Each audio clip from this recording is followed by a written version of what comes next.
নমস্কার, আমি পুলক, কলকাতা পুলক। আপনারা দেখছেন আলাফিয়া ট্যুরিজমের অফিসিয়াল সোশ্যাল মিডিয়া প্ল্যাটফর্ম। নেচারের মাঝে শান্ত জায়গাটাকে রাত্রিবেলা একটু অশান্ত করে আবার শান্ত করে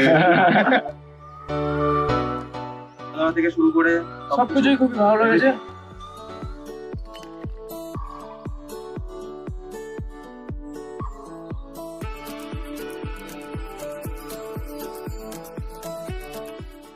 তো আমি এর আগেও পুরুলিয়া এসছি, প্রায় 3-4 বার ঘুরেছি, কিন্তু এইবারের পুরুলিয়া ট্রিপটা সত্যিই আমার স্মরণীয় হয়ে থাকবে।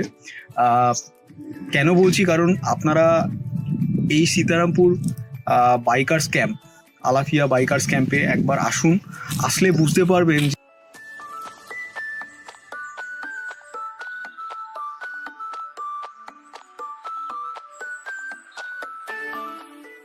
এখানে যে এক্সপিরিয়েন্স গুলো হলো, যে মেমোরিজ গুলো ক্রিয়েট হলো, একদম গ্রাম্য কিছু আচার আচরণ সাধারণ মানুষদের, সেগুলো উপভোগ করলাম।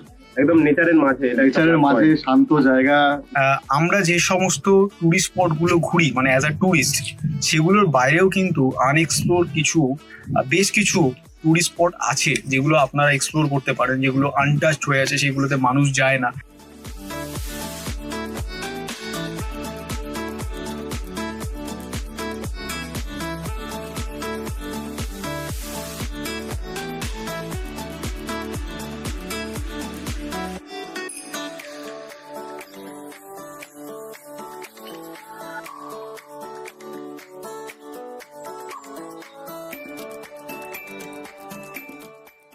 তো সেই সব জিনিস এক্সপ্লোর করেছি। যেটা এক্সপিরিয়েন্স করার ছিল হয়েছে। একদম ঘরোয়া রান্না বান্না, তো খুবই ভালো লেগেছে। খাবার দাবার খুব ভালো, স্ন্যাক্স এর অ্যারেঞ্জমেন্ট যা করা হয়েছিল সেটাও খুবই ভালো, সুস্বাদু, ভালো খুবই সুন্দর। ডিনারও এট দ্য সেম টাইম খুবই ভালো। আর স্পেশালি আপনারা যখন আসবেন, শালপাতা চিকেন ট্রাই করুন।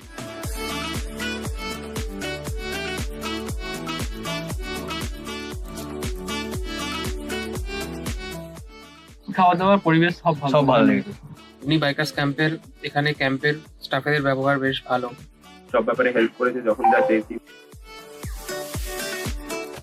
ভালো লাগছে না বেরোতে এখান থেকে, কিন্তু কিছু করার নেই, সবারই চাকরিজীবী জীবন। তো আবার আসবো, আরো সবাইকে বলবো যেন এখানেই আসে। অফবিট লোকেশনে খুব সুন্দর ডেস্টিনেশন, নিরিবিলি জায়গার মধ্যে আছে, এটা নির্জনের মধ্যে খুবই ভালো লেগেছে, এবং উইকেন্ড ট্রিপের জন্য একদম পারফেক্ট জায়গা। আবার আসবো এবং এরপরে আসলে পরে ভবিষ্যতে আমরা এখানেই থাকবো। Join our community, explore, learn, and grow.